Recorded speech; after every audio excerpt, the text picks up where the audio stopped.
প্রত্যেক সপ্তাহের মতন এ সপ্তাহেও মার্কেট নিয়ে আলোচনা করব। নিফটি এবং ব্যাংক নিফটি কোথায় স্ট্রং সাপোর্ট আছে এবং কোন লেভেলের ওপর নিফটি ব্যাংক নিফটিকে আমরা একটা ভালো বুলিশ মোড দেখতে পাবো সেটা নিয়ে আলোচনা করব। এছাড়াও দুটো স্টক সম্পর্কে আলোচনা করব যে স্টকে আপনারা আমার ভিউ জানতে চেয়েছেন।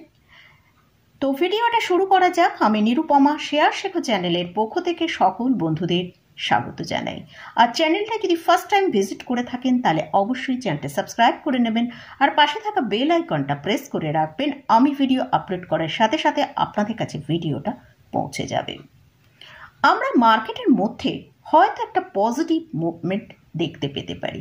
মার্কেটের মধ্যে আমরা একটা কন্টিনিউয়াস সেলিং দেখতে পাচ্ছিলাম। এফআইসটা কন্টিনিউ সেল করছিল, হয়তো সেখানে একটা সেলিং এফআইসদের সেলিং কিছুটা বন্ধ হতে পারে। তো সেটা নিয়েই গতকাল আমি আপনাদের সাথে একটা ভিডিও শেয়ার করেছিলাম। যদি এই ভিডিওটা আপনারা মিস করে থাকেন তাহলে অবশ্যই ভিডিওটা সম্পূর্ণ দেখে নিতে পারেন। সেই ভিডিওতে আমি ডিটেলসে আলোচনা করেছি কেন মার্কেট হয়তো একটা পজিটিভ মুভমেন্টে আগামী দিনে আসতে পারে। তবে আমি এটা বলছি না যে মানডে থেকেই মার্কেটে একটা হিউজ বাইং চলে আসবে বা আপনারা সকলে গিয়ে বাই শুরু করে দিন, এমন নয়। মার্কেটের মধ্যে আমরা হয়তো ধীরে ধীরে একটা পজিটিভ মুভমেন্টে যেতে দেখতে পারি।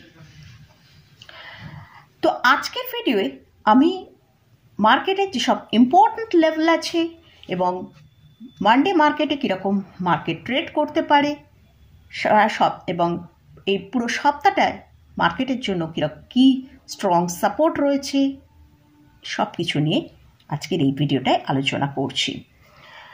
তো নিফটিকে আমরা ক্লোজিং পেয়েছি 23,532-এ।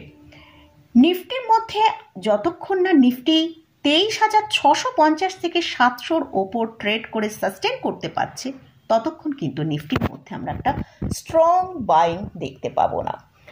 এর মাঝে মাঝে যদি নিফটি ওপর দিকে আসেও সেখানে কিন্তু একটা ভালো সেলিং চলে এসে আবার নিফটিকে নিচের দিকে আমরা চলে আসতে দেখতে পারি। তাই নিফটি যখনই 23,650 থেকে 700 এই রেঞ্জের ওপরে ট্রেড করবে এবং সাস্টেন করতে হবে তবেই কিন্তু নিফটির মধ্যে একটা ভালো বাই আসার চান্স রয়েছে। এবং সেক্ষেত্রে সেটা যদি সাস্টেন করে তাহলে নিফটিকে আমরা ওপরের দিকে এই সপ্তাহের জন্য 24,000 থেকে 24,200 পর্যন্ত মুভ করতে দেখতে পারি। আর নিচের দিকে যদি নিফটি 23,500-কে ব্রেক করে নিচের দিকে ট্রেড করে সেক্ষেত্রে আমরা নিফটিকে এই সপ্তাহে 23,200 পর্যন্ত নিচের দিকে আসতে দেখতে পারি। এবারে আসছি মানডেতে মার্কেট কীরকম ওপেন হতে পারে। তার আগে আমরা একবার ইউএস মার্কেটটা দেখে নেব।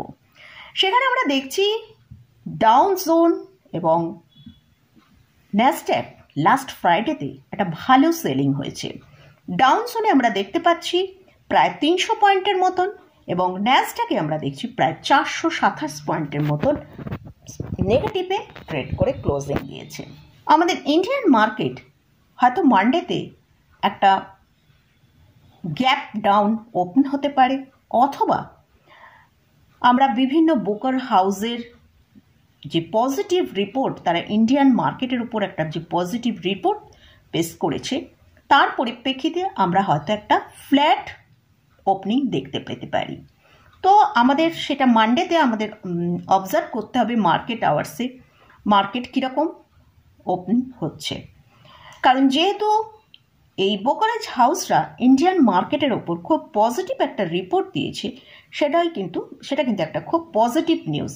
যদি নিফটি 23,500-র নিচে ট্রেড করতে থাকে তাহলে আমরা 23,400 পর্যন্ত নিচের দিকে আসতে পারি। আর যদি নিফটি 23,650-এর ওপরে ট্রেড করে সেক্ষেত্রে আমরা নিফটিকে মানডেতে 23,750 পর্যন্ত ওপরের দিকে মুভ করতে দেখতে পারি। তো এরা গেল নিফটি নিয়ে আলোচনা।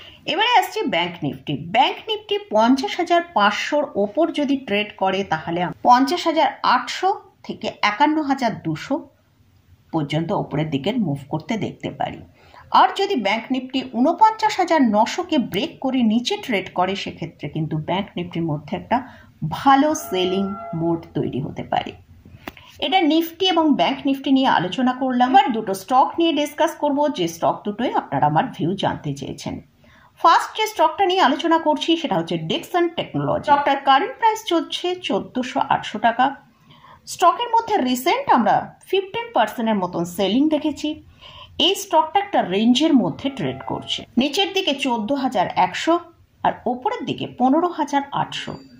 এর মধ্যে হয়তো আরও কিছুদিন এই স্টকটা ট্রেড করতে পারে। তো যদি স্টকটাকে আমরা ওপরের দিকে 15,900 ওপর ব্রেক করে যদি স্টকটা ট্রেড করে সাস্টেন করতে পারে, তাহলে কিন্তু একটা আবার নতুন আপসাইড আমরা স্টকের ভেতর দেখতে পারি। নিচের দিকে যদি 13,050কে ব্রেক করে নিচে ট্রেড করে, তাহলে কিন্তু স্টকটার মধ্যে ভালো সেলিং আসার চান্স রয়েছে।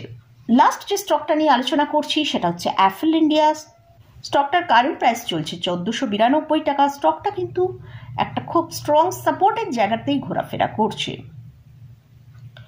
যদি স্টকটা 1490কে ব্রেক করে নিচে ট্রেড করে, তাহলে কিন্তু স্টকটার মধ্যে ভালো সেলিং আসার সম্ভাবনা রয়েছে। আর যদি স্টকটা এই 1492 ওপরে সাস্টেন করে ওপরের দিকে মুভ করতে থাকে, তাহলে আমরা 1600 টাকা পর্যন্ত মুভ দেখতে পেতে পারি। তো মোটামুটি এই স্টক দুটো নিয়ে আলোচনা করলাম এবং ইন্ডেক্স নিয়ে আলোচনা করলাম। এই স্টক বা ইন্ডেক্স কোথাও কোনো বাই রেকমেন্ডেশন আমি করছি না। স্টকে আপনারা আমার ভিউ জানতে চেয়েছেন, সেটা শেয়ার করলাম। আর ইন্ডেক্স নিয়ে আমার ভিউটা আপনাদের সাথে শেয়ার করলাম।